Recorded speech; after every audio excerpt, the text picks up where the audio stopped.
भैया, अब आप युद्ध की चिंता भूल जाइए। उनकी आधी सेना तो मेरे पांव के नीचे कुचल जाएगी। मैं आपको वचन देता हूं कि आज सूर्यास्त होने से पहले उस वनवासी राजकुमारों के मस्तक लंका की गली कूचों में से गेंद की भांति पैरों से लुढ़काता हुआ लेकर आऊंगा, ताकि जिनके प्यारे संबंधी इस युद्ध में मारे गए हैं वह भी आकर उसे एक एक ठोकर मार सके।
जो सोया हो नींद में उसे जगाया जा,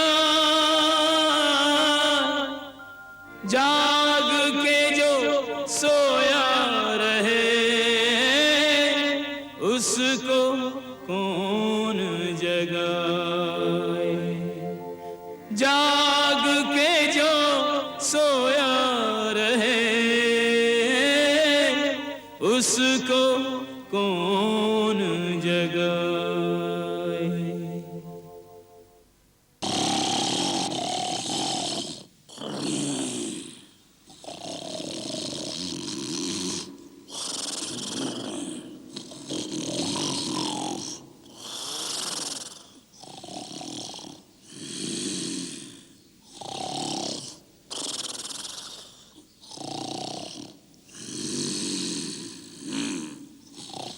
बाजे कान के पास बजाओ।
बाजे कान के पास ले जाकर जोर से बजाओ।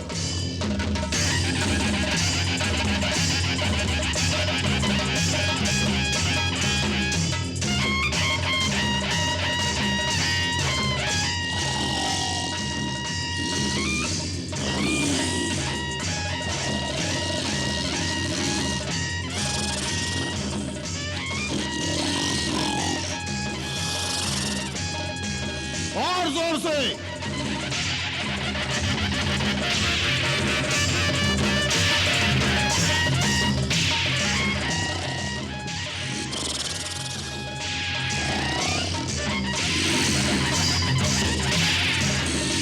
और जोर से।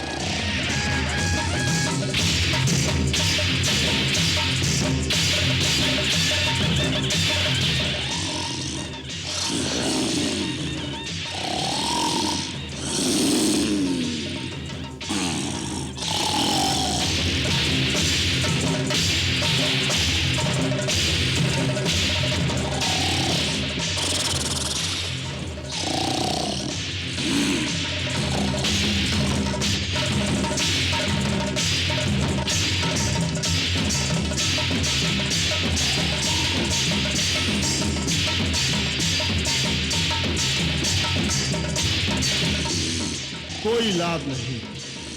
बाजे वाले हट जाए, भाले और खड़ग इनके शरीर में चुभाए जाए।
कोई असर नहीं। पेड़ और पत्थर लेकर आओ।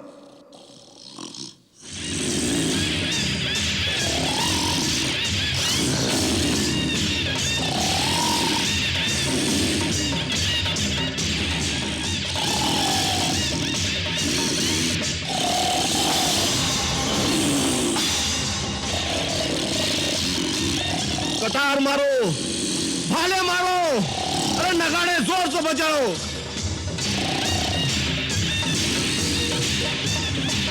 इनको उठाने का प्रयत्न करो, जोर से और जोर से।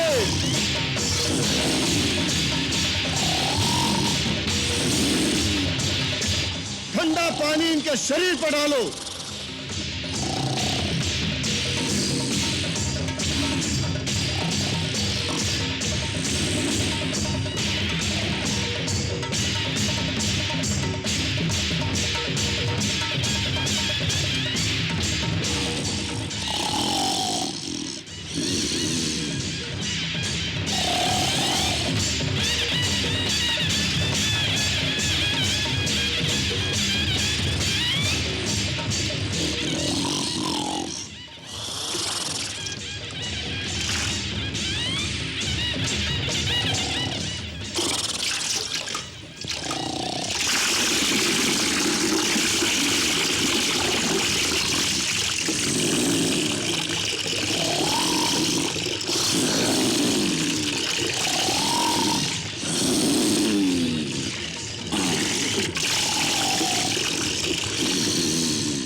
कोई असर नहीं।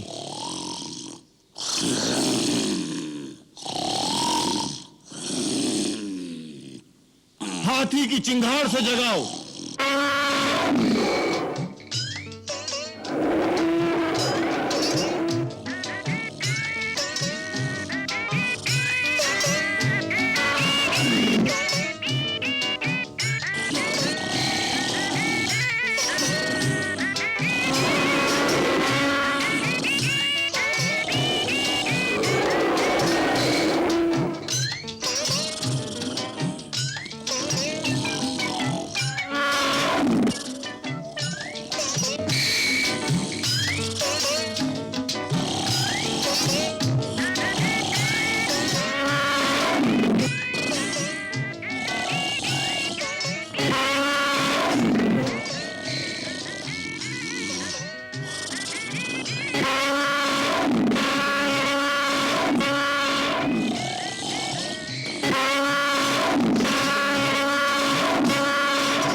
मैं तो थक गया हूं। मुझे तो बहुत जोरों से भूख लगी है। आई भूख। महाराज कुंभकर्ण के लिए भोजन का प्रबंध किया जाए।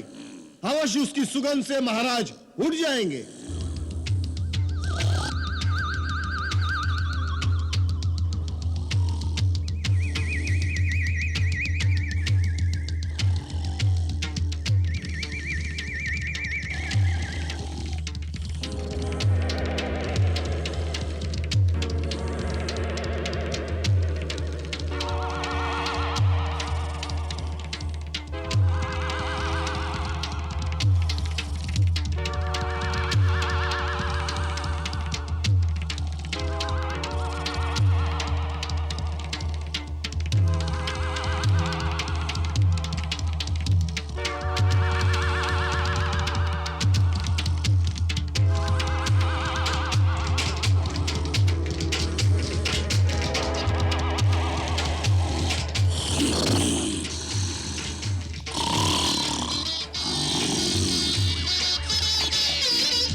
महाराज महाराज।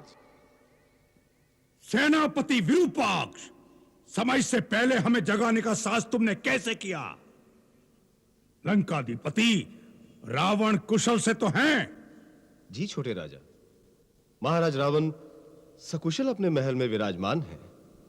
तो फिर क्या है, लंका पर तो कोई विपत्ति नहीं आई। जी, अभी तक तो लंका पूरी तरह सुरक्षित है, परंतु अब उसकी सुरक्षा संकट में है। चारों ओर से सुग्रीव की वानर सेना ने घेर लिया है। वानर सेना ने घेर लिया है, परंतु वानर राज वाली के साथ तो हमारी संधि थी। वाली मारा जा चुका है। उसका छोटा भाई सुग्रीव वानर देश से सिंहासनारूढ़ है और अयोध्या के वनवासी राजा राम की सहायता के लिए उसने अपनी सेना सहित लंका पर चढ़ाई कर दी है।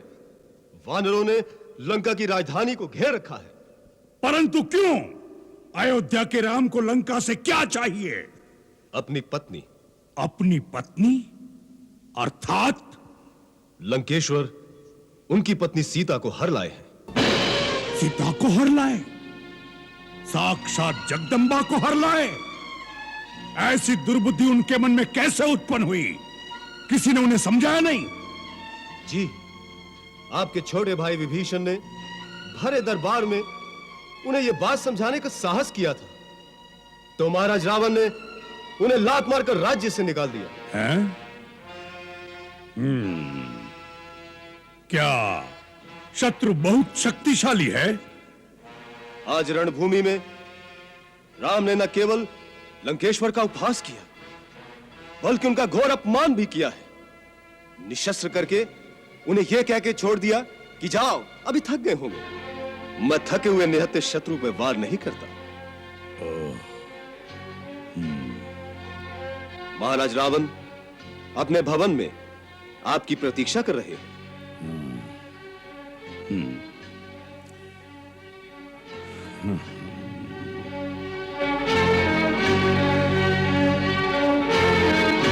वाह, कुंभकर्ण जाग उठा। जी हां महाराज, श्रीमान कुंभकर्ण नगर से होते हुए आपके दर्शन के लिए पधार रहे हैं। श्रीमान कुंभकर्ण को देखकर नगर में उत्साह की लहर फैल गई है। अब तो चारों ओर उत्साह ही उत्साह दिखाई देगा। हम विलास भवन की छत पर जाते हैं, वीरवर कुंभकर्ण से वहीं मिलेंगे।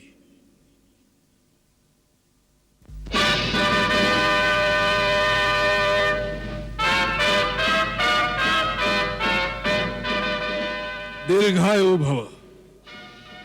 महाराज, मुझे जो विरूपाक्ष ने सुनाया है, क्या वह सत्य है कि इस समय वानर सेना ने लंका के गिर्द घेरा डाल दिया है और लंका पर संकट के बादल छाए हुए हैं? हाँ तात, इस समय लंका संकट में आ गई है, इसीलिए तुम्हें असमय में ही जगाया गया है, क्योंकि हम सब की आशा अब केवल तुम पर ही केंद्रित है। शत्रु ने अल्प समय में ही हमारे प्रमुख योद्धाओं को मार डाला है। जब तक समुद्र पार के दूसरे स्थानों से और राक्षस योद्धा सहायता के लिए नहीं आ जाते, तब तक इस बची खुची सेना से लंका की सुरक्षा करना बहुत कठिन दिखाई देता है।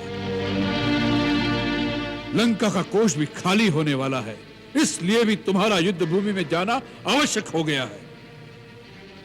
इंद्रजीत से कुछ नहीं हुआ?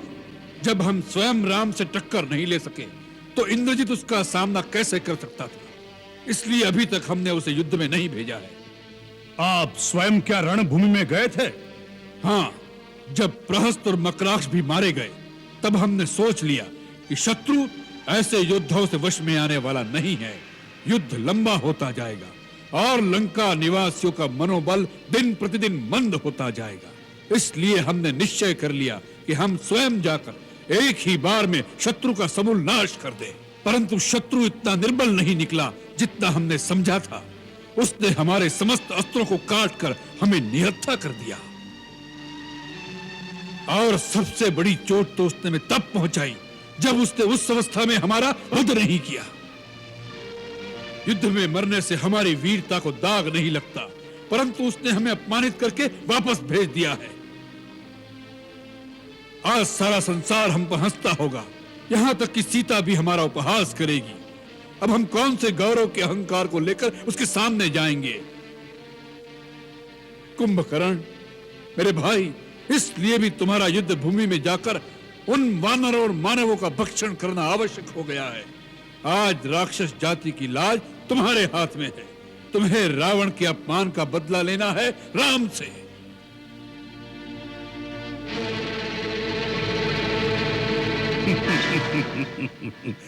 तीनों लोकों का विजेता रावण, जिसके आगे शस्त्रहीन, श्रीहीन और मानहीन होकर रह गया, उस पर भी आपने इस बात पर ध्यान नहीं दिया कि वास्तव में श्री राम कौन है। कुंभकर्ण!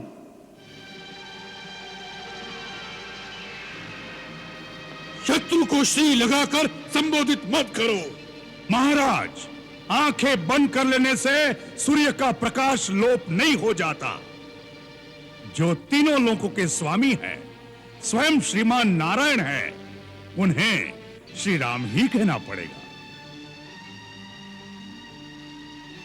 भैया, शायद आप ये भूल गए हैं कि श्री राम से कई पीढ़ियां पहले इक्ष्वाकु वंश के एक राजा ने आपको श्राप दिया था कि जब स्वयं श्रीमान नारायण हमारे कुल में अवतार लेंगे, तब वह उसी न रूप में आपका विनाश करेंगे।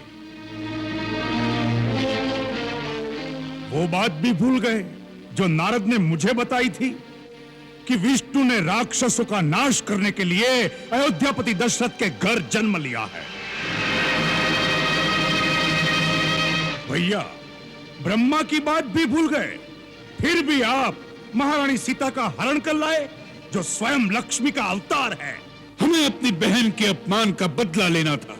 हमारे भाई के वध का प्रतिशोध क्या हमारा कर्तव्य नहीं था? तो उस कार्य को वीरों की भांति करते। चोरों की भांति एक स्त्री का हरण करके क्या आपका मस्तक गौरव से ऊंचा हो गया है? सूर्पणखा मेरी भी तो बहन थी।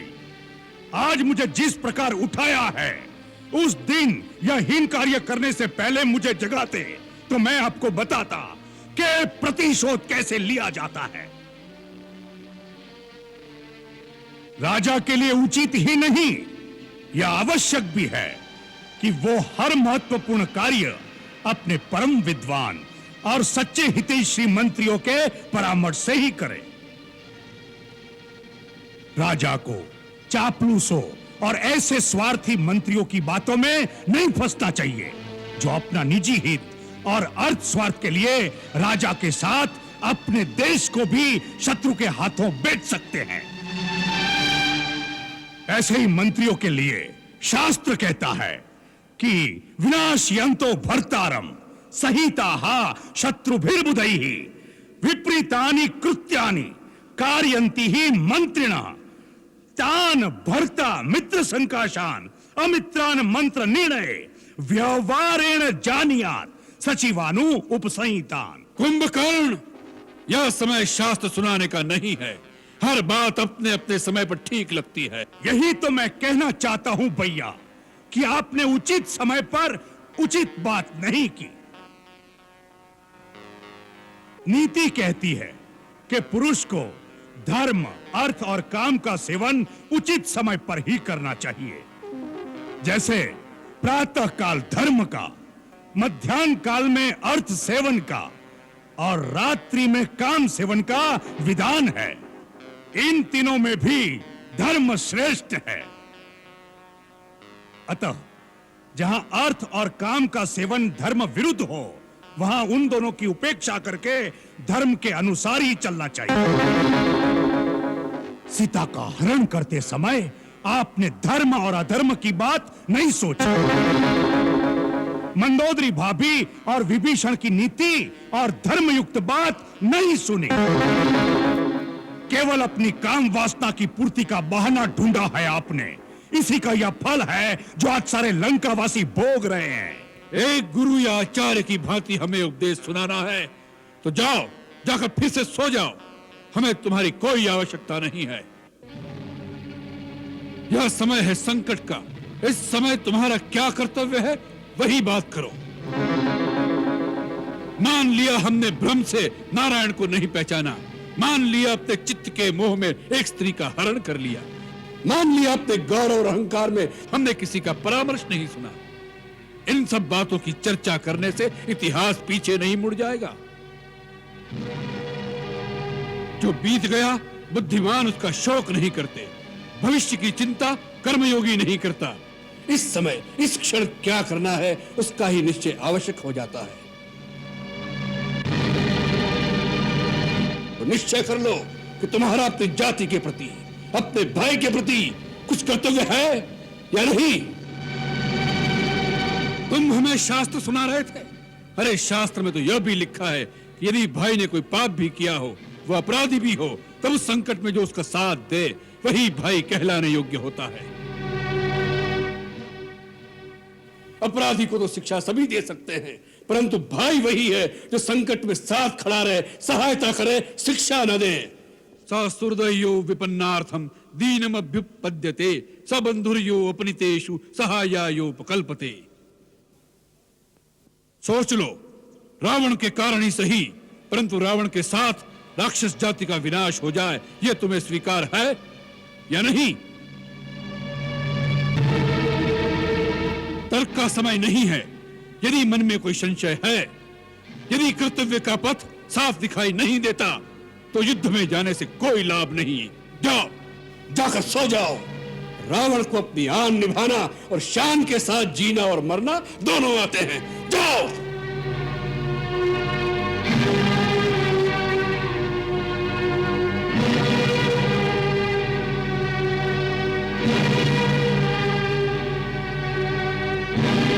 भैया, आपने मुझे ठीक प्रकार से समझा नहीं। मैंने जो कहा वह एक सच्चा हितैषी होने के नाते कहा। वो मेरा अधिकार भी था और कर्तव्य भी। इस समय मुझे क्या करना है उसके बारे में न मेरे मन में कोई शंका है, न मेरे पथ पे कोई अंधकार। मैं तो छोटा भाई हूं और छोटे भाई का एक ही धर्म है। जब तक वो जीवित है और स्वस्थ है, तब तक बड़े भाई को कोई भी कष्ट नहीं होना चाहिए। उसके जीते जी यदि बड़े भाई को चिंता रहे या वो संकट में आ जाए, तो छोटे भाई पर धिक्कार है। छोटा भाई मित्र भी है और सेवक भी है।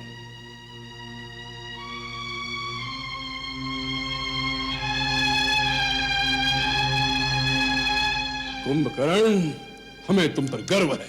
तुम राक्षस जाति की नाक हो। भैया, अब आप युद्ध की चिंता भूल जाइए। मैं आपको वचन देता हूं कि आज सूर्यास्त होने से पहले उस वनवासी राजकुमारों के मस्तक लंका की गली कूचों में से गेंद की भांति पैरों से लुढ़काता हुआ लेकर आऊंगा, ताकि जिनके प्यारे संबंधी इस युद्ध में मारे गए हैं, वह भी आकर उसे एक एक ठोकर मार सके। यदि मैं जीवित रहा तो आज रात को लंका में विजय का उत्सव होगा। परंतु क्या? परंतु भैया, सबकी बात सच निकली और वो सचमुच भगवान है, तो भी मैं पीठ नहीं दिखाऊंगा। अपने भाई की आन के लिए रणभूमि में लड़ता हुआ मर जाऊंगा, यह मेरा वचन है। मृत्यु की बात ही मन में क्यों लाते हो कुंभकर्ण? तुम अवश्य विजयी होगे। हम सेना नायक को आदेश देते हैं कि तुम्हारे साथ जाने के लिए चतुरंगी सेना तैयार की जाए। नहीं भैया, मुझे सेना की कोई आवश्यकता नहीं। रणभूमि में मैं अकेला ही जाऊंगा। मेरे हाथ में केवल शिव का त्रिशूल होगा। उनकी आधी सेना तो मेरे पांव के नीचे कुचल जाएगी। भैया, मुझे आज्ञा दीजिए और आशीर्वाद दीजिए कि मेरे कारण आपका गौरव और बढ़े। भैया, एक प्रार्थना करूं? कहो। यदि मैं रणभूमि में मारा गया तो समझ लेना फिर उन्हें कोई नहीं जीत सकता। तब श्री राम को भगवान मानकर उनकी शरण में चले जाइएगा, जिससे हमारा कुल समूल नष्ट होने से बच जाए और आपका राज अकंटक हो जाए।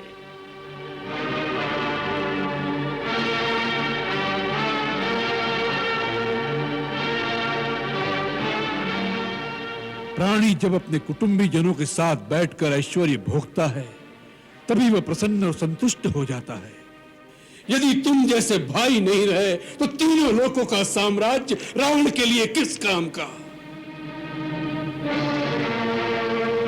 भाई भाइयों के बेटे अपने बेटे मरवा कर कैसे ऐश्वर्य भोग सकेगा रावण?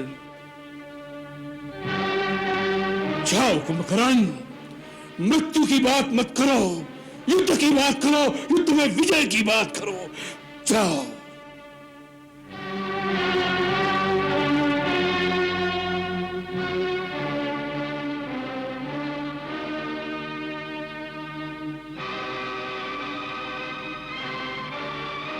भैया, मुझे आशीर्वाद दीजिए।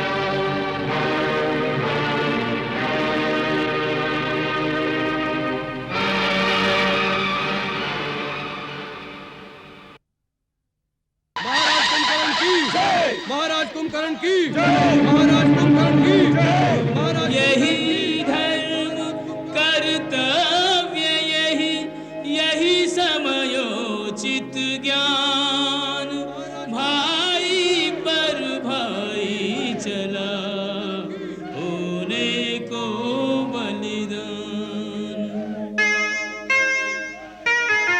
रणवीर मदमाता चला, भुजदंड लहराता चला, रणवीर मदमाता चला, कंपित धरा पदभार से, नभ गूंजता हुंकार से, नभ गूंजता हुंकार से।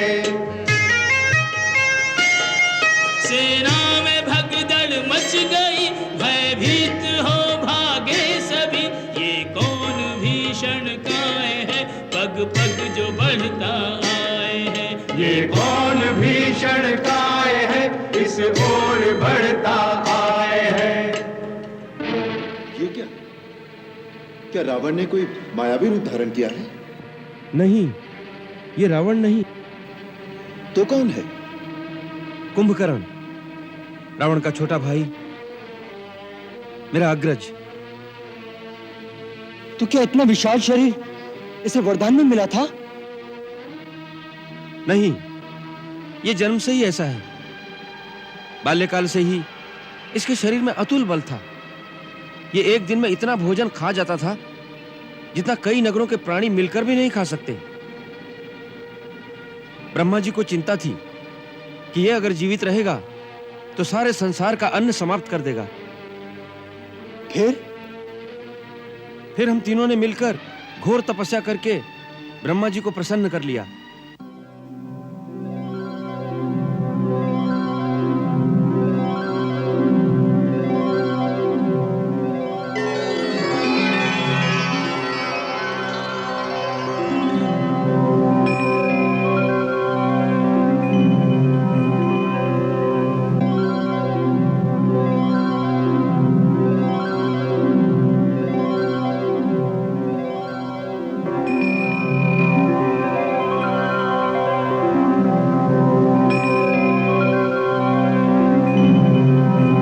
ब्रह्मा जी ने तीनों से वर मांगने के लिए कहा तब कुंभकर्ण इंद्रासन मांगना चाहते थे। इंद्रादि देवता भयभीत हो गए और उन्होंने माता सरस्वती की सहायता मांगी।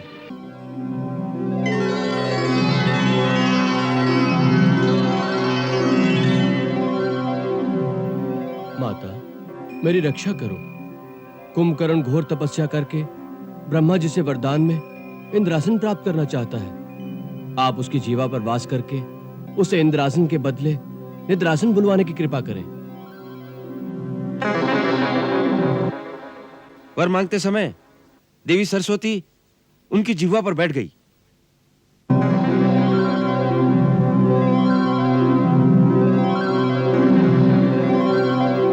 जब ब्रह्मा जी ने पूछा तब उन्होंने इंद्रासन के स्थान पर निद्रासन का वर मांग लिया।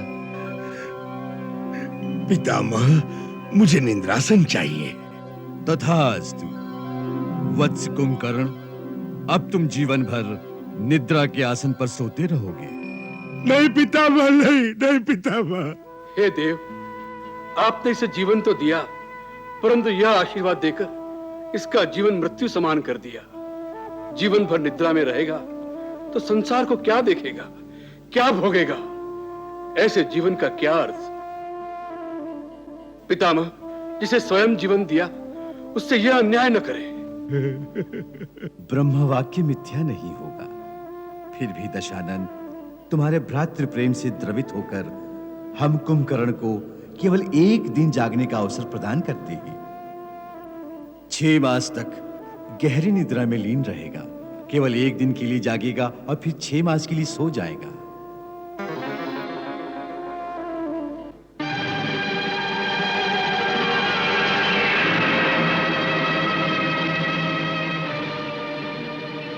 तो क्या इसके 6 मास आज ही समाप्त हुए? नहीं, अभी 6 मास समाप्त नहीं हुए। रावण ने आपत्तिकाल जानकर इसे बलपूर्वक जगा दिया है। मेरे गुप्तचरों का कहना है कि इसने जागने के पश्चात रावण को बहुत समझाने की कोशिश की कि अब भी वो माता सीता को लेकर आपकी शरण में आ जाए, परंतु रावण ऐसी कोई बात सुनना नहीं चाहता और इसे युद्ध में भेज दिया है, क्योंकि कुंभकर्ण एक ही दिन में सारी वानर सेना को खाकर समाप्त कर सकता है। तब तो अति शीघ्र इस दैत्य को समाप्त कर देना चाहिए। भैया, मुझे आज्ञा दीजिए। नहीं लक्ष्मण, इसे ब्रह्मा जी का वरदान प्राप्त है, इसके लिए हमें स्वयं जाना होगा। यदि आपकी अनुमति हो तो मैं जाऊं प्रभु?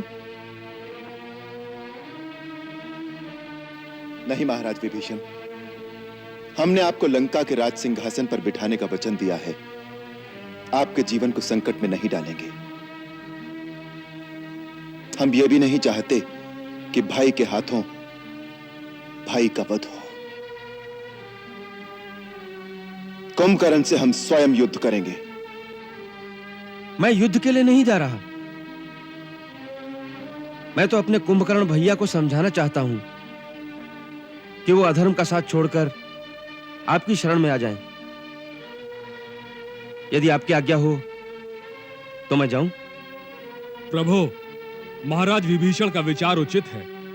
यदि हम कुंभकर्ण को अपनी ओर मिला लें तो रावण की तो कमर ही टूट जाएगी। फिर उसके पास मेघनाद के अतिरिक्त और कोई महारथी नहीं रहेगा। यदि ऐसा हो सके तो शायद विनाश रुक जाए। जाइए।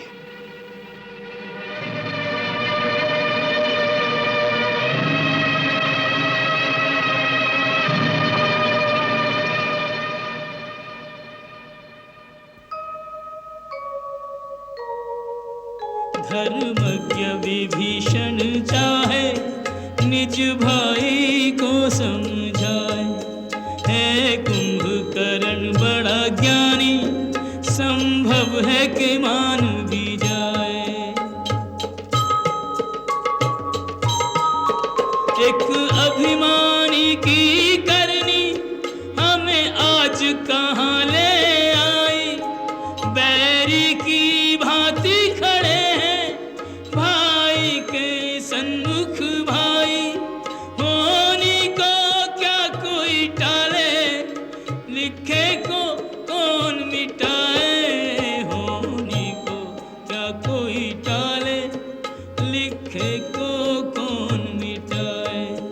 होनी को क्या कोई टाले, लिखे को कौन मिटाए।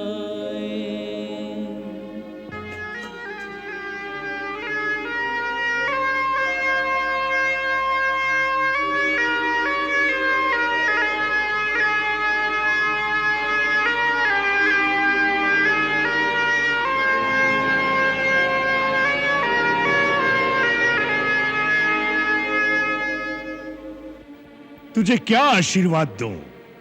चिरंजीवी होने का वरदान तो तुझे स्वयं ब्रह्मा दे ही चुके हैं। मुझे इतना ही वरदान दीजिए भैया कि मैं सदा धर्म और नीति के मार्ग पर ही चलूं। मैं कभी अधर्म के मार्ग पर न जाऊं।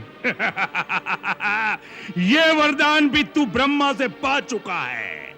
ऐसा लगता है कि अब इन बातों के पर्दे में तुम अपने धर्म विरुद्ध कार्य को छुपाने की चेष्टा कर रहे हो।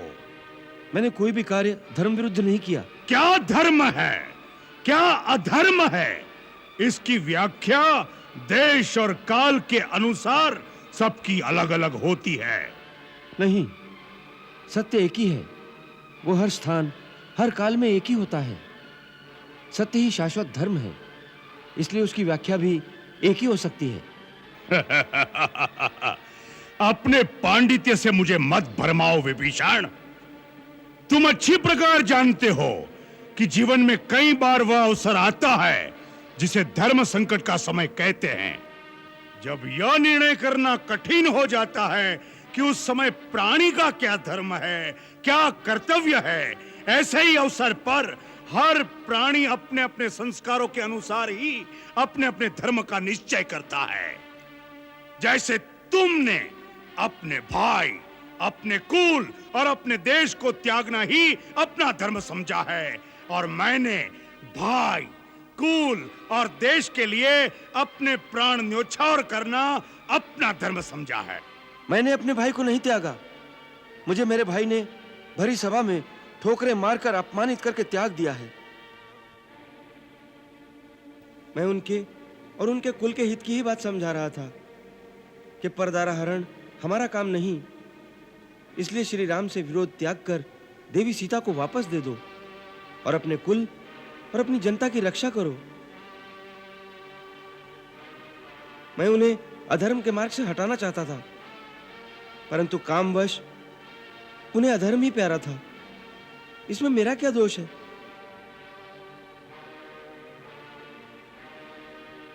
विभीषण, यदि शरीर में कोई दोष, कोई रोग भी आ जाए तो अपनी भुजा अपने शरीर का त्याग नहीं कर देती। भाई भाई की भुजा होता है। तूने भैया से अलग होकर उनकी एक भुजा काट दी। यदि पराजय हुई तो इसकी पराजय का कारण तू होगा, तू। नहीं, मैं उनकी पराजय की नहीं, उनकी विजय की बात समझा रहा था। मैं उनके सामने सुमति, सन्मार्ग और श्री राम से संधि का प्रस्ताव लेकर आया था। मैं इस समय यह प्रस्ताव आपके सामने भी लेकर आया हूं। भैया, लंका का जो राज्य श्री राम ने मुझे प्रदान किया है, वो राज्य मुझे नहीं चाहिए। वो राज्य मैं आपको समर्पण करता हूं। परंतु आप इस संहार को रोकिए, क्योंकि इससे सारी राक्षस जाति का विनाश हो जाएगा, और इसका कारण है महाराज रावण का दुराचरण। आप भी तो इस दुराचरण से सहमत नहीं है भैया? बोलिए। हाँ, मैं उनसे सहमत नहीं हूं। तो फिर हमारी ओर आ जाइए। दुष्कर्म और दुराचार के लिए अपने बंधु को भी दंड देना अधर्म नहीं है। यदि इस समय आप उनका साथ छोड़ देंगे तो संभव है वो स्वयं ही सीधी राह पर आ जाएं। भैया, इस समय यही आपका धर्म है।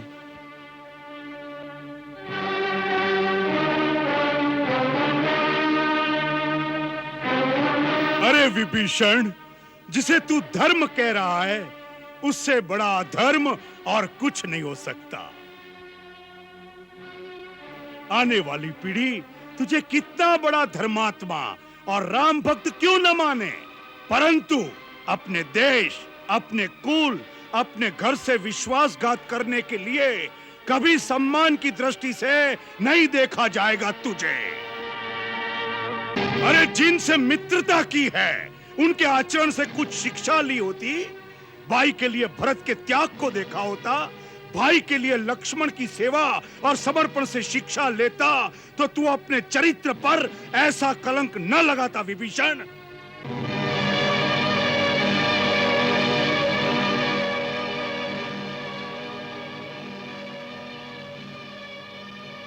भरत और लक्ष्मण के चरण चिन्हों पर चलने के लिए श्री राम जैसा आदर्श और मर्यादा पुरुषोत्तम भाई भी होना चाहिए। अरे अच्छे के साथ तो सभी अच्छे रहते हैं, फिर भाई और भाई का रिश्ता क्या? विभीषण, इस युद्ध में क्या भैया अकेले ही मर जाएंगे? उनके साथ मरने वाला और कोई भाई नहीं होगा?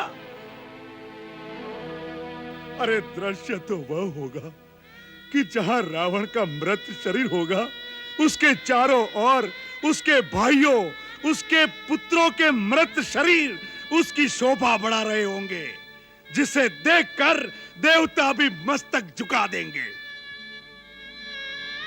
जाओ विभीषण, अपने स्वामी राम को सावधान कर दो। अब सामना खर और दूषण से नहीं, त्रिशीला और वाली से कपट युद्ध नहीं, सामना आज अजय पर्वत के समान अभेद्य कुंभकर्ण से है, जिसकी हुंकार से विधाता ब्रह्मा भी थर्रा उठा था। कुंभकर्ण इस बात की वह चट्टान है जिससे टकराकर उनके बाणों की नोक टेढ़ी होकर उन पर ही प्रहार करेगी। तीर, तलवार, गदा और भाले टूट-टूट कर गिर जाएंगे। उसने असुरों के नाश का संकल्प लिया है, तो आज कुंभकर्ण भी राम का सिर ठोकरे मारता हुआ अपने लंकेश के चरणों तक ले जाने का प्रण ठान कर आया है।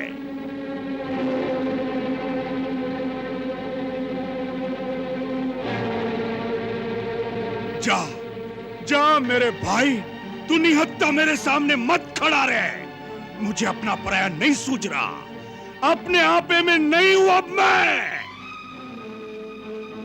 इस समय मौत मेरे सिर पर तांडव मचा रही है, मरने मारने के सिवा कुछ सूझ नहीं रहा। जा, चला जा अपने स्वामी की ओर से तू युद्ध कर। अपने राजा, अपने भाई के लिए मैं युद्ध करूं। इस समय यही हमारा धर्म है, यही हमारा कर्तव्य है, यही हमारा लक्ष्य है। जा, जा मेरे भाई, मेरे मित्र, मेरे शत्रु, जा।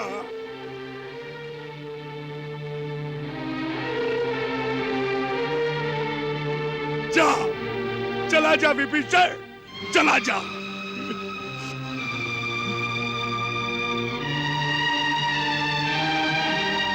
जा, चला जा विभीषण, चला जा।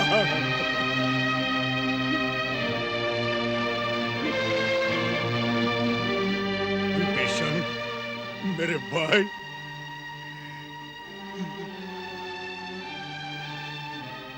यदि हम सबका मरण निर्धारित है, तो विश्रवा वंश के विनाश के पश्चात हम सबका क्रियाकर्म शास्त्रोक्त रीति से करके अपने कर्तव्य का पालन भी करना, क्योंकि तू अकेला ही बचेगा।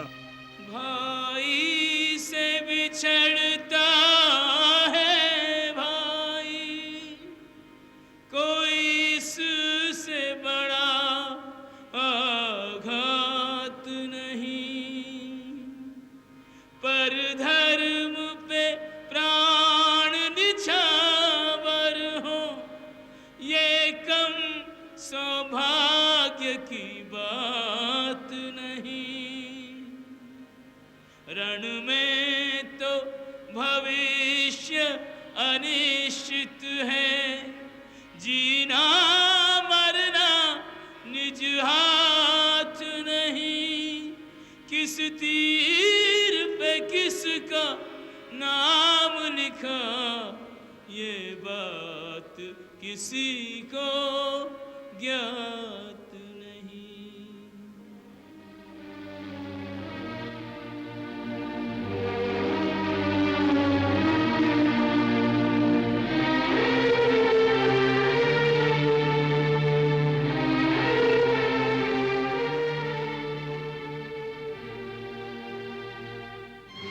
महाराज विभीषण, क्या हुआ? कुंभकर्ण नहीं माने। उन्हें अपने कुल की आन पर बहुत गर्व है।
जय श्री राम। जय श्री राम।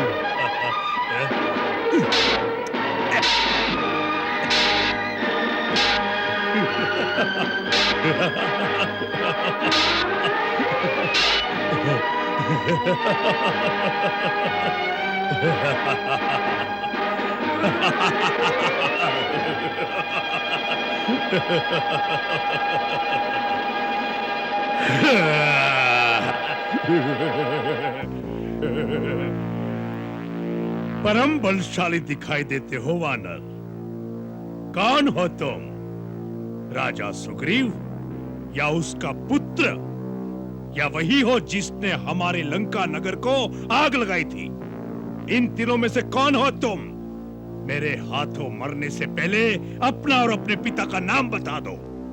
मेरे पिता का नाम सुनोगे तो यह अहंकार से उठा हुआ मस्तक लज्जा से झुक जाएगा।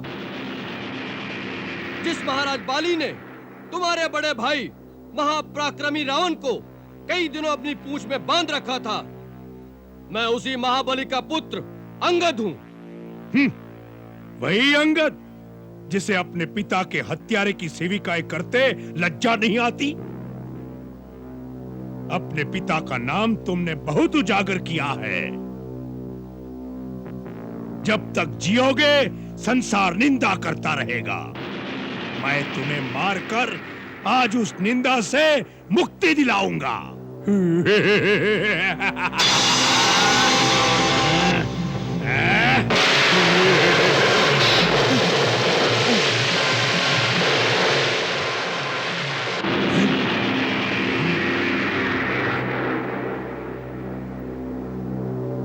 दो योद्धाओं के बीच आने वाले तुम कौन हो?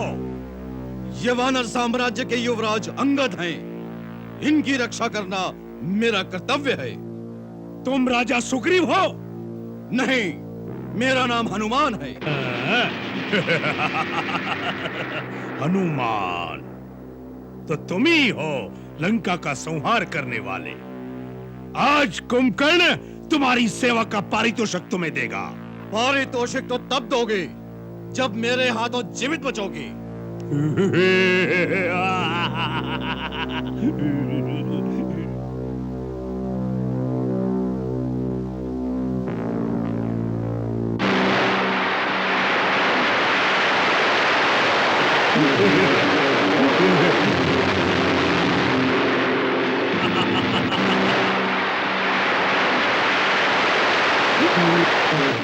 कुंभकर्ण, आज इस पर्वत के नीचे तुम्हारी समाधि बनेगी। मैं तुम्हें इसका भी अवसर देता हूं।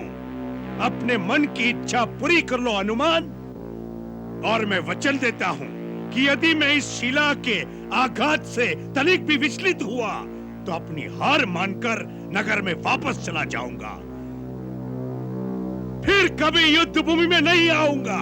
फेंको, फेंको अपनी पूरी शक्ति के साथ, फेंको।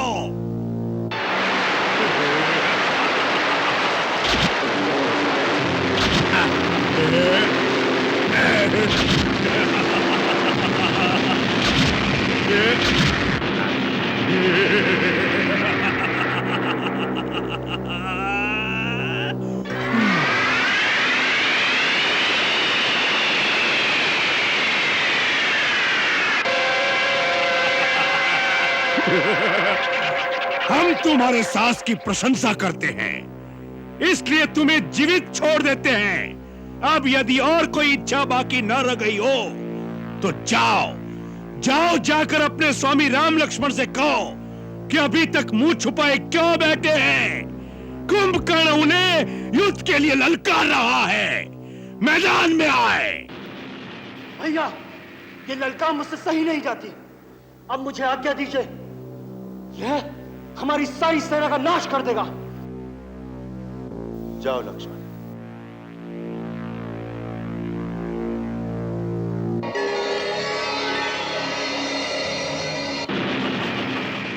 इन बेचारों पर क्यों शक्ति दिखा रहे हो?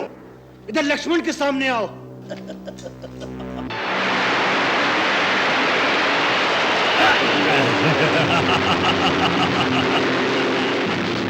लक्ष्मण, अकेले ही आए हो? यदि तुम दोनों भाई एक साथ नहीं मरना चाहते तो ऐसा ही सही। व्यर्थ में गाल बजाने से क्या लाभ कुंभकर्ण? तुमने ललकारा था, मैं आ गया हूं। अब वीरता से युद्ध करो। अवश्य अवश्य। रावण के छोटे भाई और राम के छोटे भाई में कैसा युद्ध होगा, यह देखने के लिए आकाश में देवतागण खड़े हैं। लक्ष्मण, हमारी बहन सुर्पनखा निरपराध थी। तूने जिन हाथों से उसकी नाक काटी है, आज मैं उन हाथों को काट कर धरती पर फेंक दूंगा, तब मेरे मन को शांति होगी।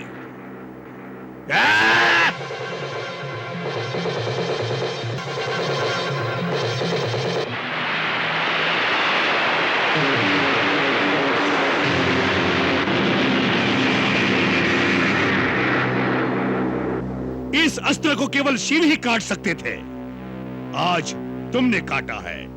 हम तुम्हारी प्रशंसा करते हैं, परंतु अब इस अस्त्र को नहीं तोड़ पाओगे।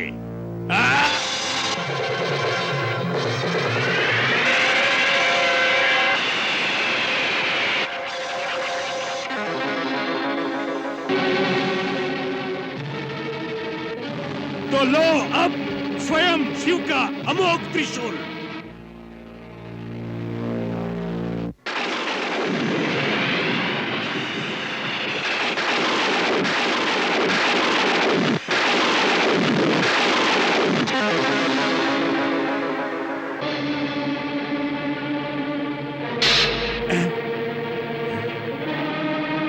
कौन हो तुम?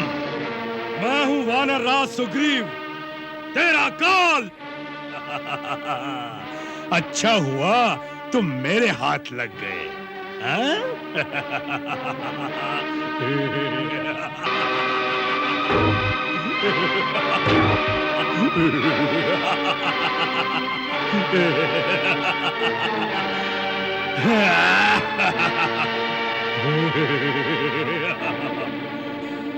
अच्छा हुआ तुम मेरे हाथ लग गए। चलो वानर राज, तुम्हें ले जाकर महाराज रावण के चरणों में डाल दूंगा। तुम्हें छुड़ाने के लिए तुम्हारी सेना को हथियार डाल देने पड़ेंगे।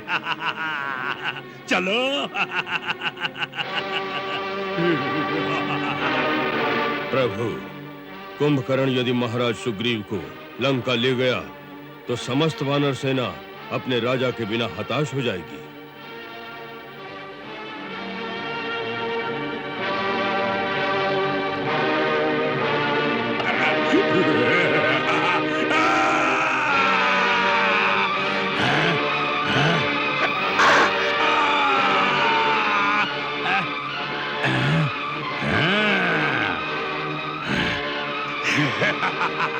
तो तुम भी आ गए, बहुत अच्छा किया। मैं केवल तुम्हारी प्रतीक्षा कर रहा था। मैंने तुम्हारे अनुज को बालक समझकर छोड़ दिया। हनुमान और सुग्रीव के प्राण भी नहीं लिए, क्योंकि इन छोटे मोटे वानरों को मारने से मुझे क्या यश मिलता। मैं केवल तुम्हारी प्रतीक्षा में अब तक घूम रहा था, बार बार चुनौती दे रहा था कि उसे सुनकर शायद तुम्हारी रगों में क्षत्रिय लोग फड़क उठे और तुम उसी प्रकार मेरे सामने आ जाओ जैसे यम के पुकारने पर जीवात्मा शरीर से बाहर आ जाती है। ये समझ लो कि तुम स्वयं चलकर मृत्यु के देवता के सामने आ गए हो। मैं मृत्यु के देवता को साक्षात देख रहा हूं, जो इस प्रतीक्षा में खड़े हैं कि कब मेरे बाणों से तुम्हारा मस्तक कटे और वो तुम्हारे प्राणों को लेकर यमलोक चले जाए। इसका निर्णय तो अभी हो जाएगा कि कौन यमपुरी जाएगा। इसका निर्णय तो उसी समय हो गया था जब तुमने विभीषण के परामर्श को ठुकराकर हमारी शरण में आना स्वीकार नहीं किया। हमने तभी समझ लिया था कि तुम्हारे पापों का फल अभी बाकी है, जिसके कारण तुम मुक्ति के द्वार तक आकर भी मृत्यु के द्वार की ओर मुड़ गए। मृत्यु का द्वार देखना चाहते हो तो या लो।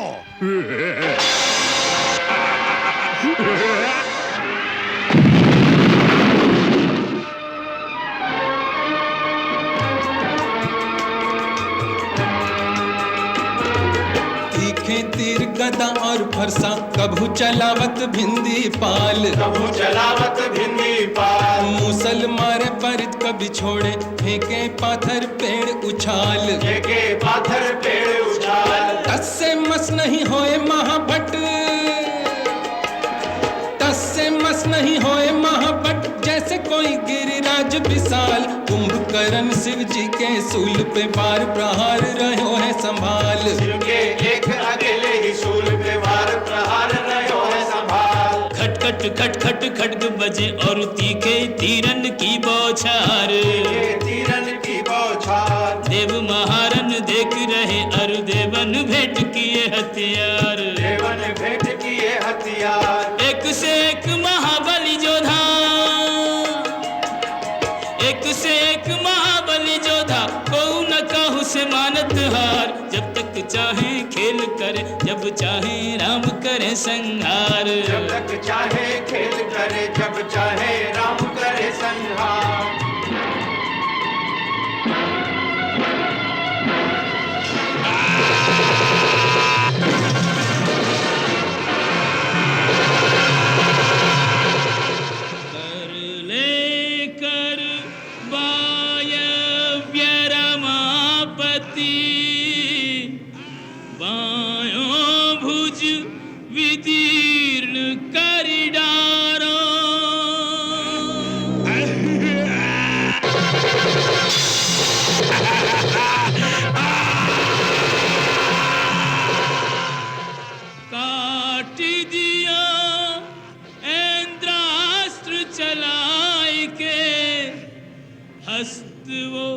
शस्त्र चलावन हारो।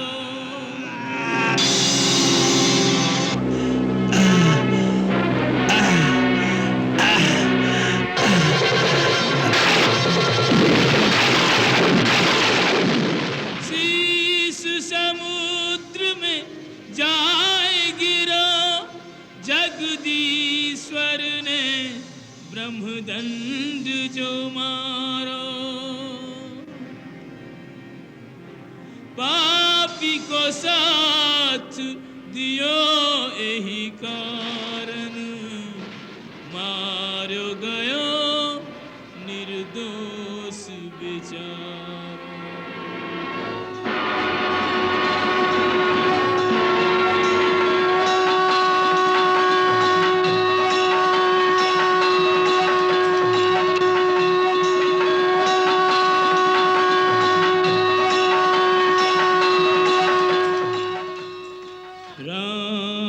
समर्थक राम जन,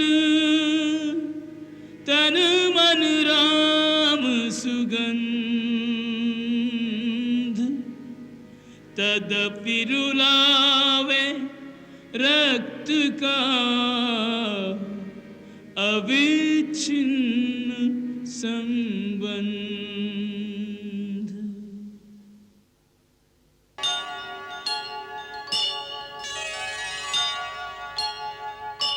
अशोक वाटिका में आपने आशीर्वाद दिया था कि मुझे प्रभु की अनन्य भक्ति प्राप्त हो।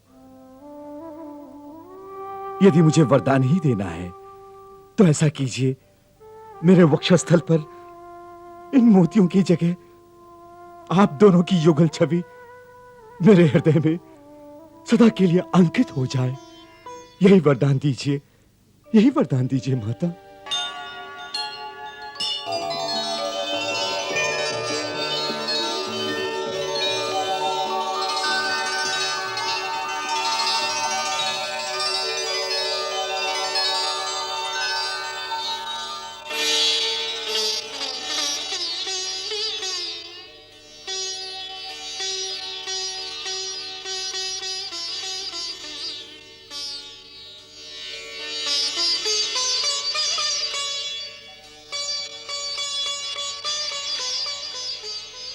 अब हम महारानी सीता की ओर से एक विशेष उपहार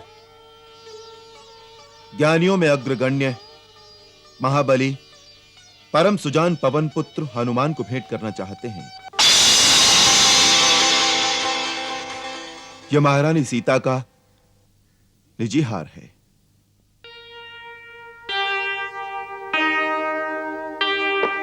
मात सिया ने तो हनुमत लाल को स्नेह सहित दी स्नेह निशानी। भक्त ने जाना कि भक्ति का मोल चुकाने चली है सिया महारानी। औरों की श्रेणी में अपने को पाया तो आया कपीश की आंख में पानी। भक्त के भावुक अंतर पे कहाँ ठेस लगी ये तो राम ही जानी, राम ही जानी। हनुमंत, हम तो जन्म जन्म के लिए तुम्हारे ऋणी हैं। इस तुच्छ भेंट से यह ऋण नहीं उतरेगा। फिर भी महारानी सीता की प्रसन्नता के लिए इसे स्वीकार कर लो। आओ।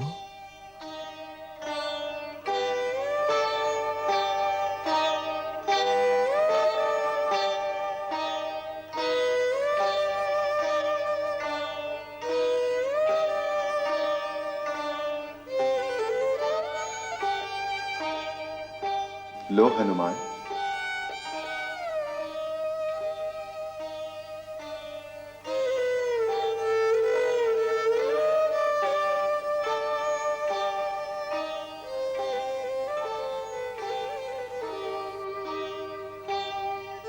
माता, मैं आपकी आज्ञा नहीं टाल सकता, पर इससे पहले मेरी इतनी सी विनती सुन लीजिए।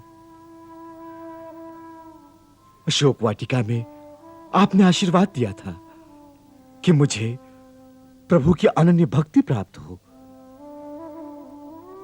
यदि मुझे वरदान ही देना है तो ऐसा कीजिए, मेरे वक्षस्थल पर इन मोतियों की जगह आप दोनों की युगल छवि मेरे हृदय में सदा के लिए अंकित हो जाए। यही वरदान दीजिए, यही वरदान दीजिए माता।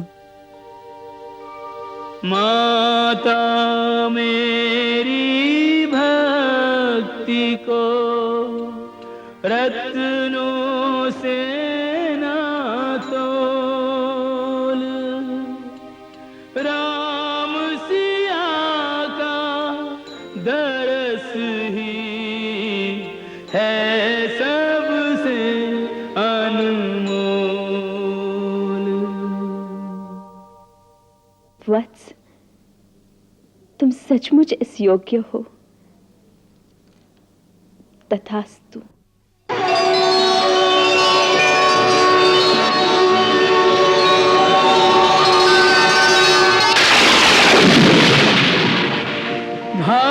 भाग्यवान हनुमान सा जग में दूजा राम सिया की युगल छवि जाके अंतर माही।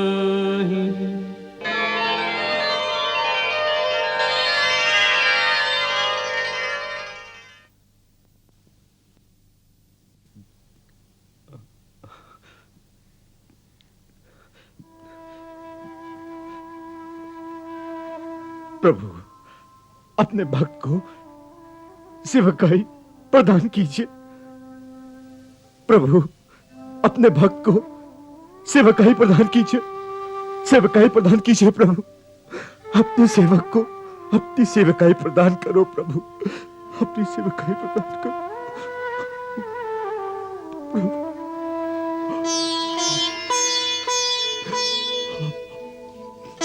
प्रभु,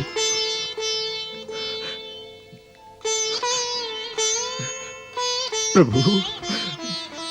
हनुमान, मैं तो भक्त का सेवक हूं, स्वामी नहीं।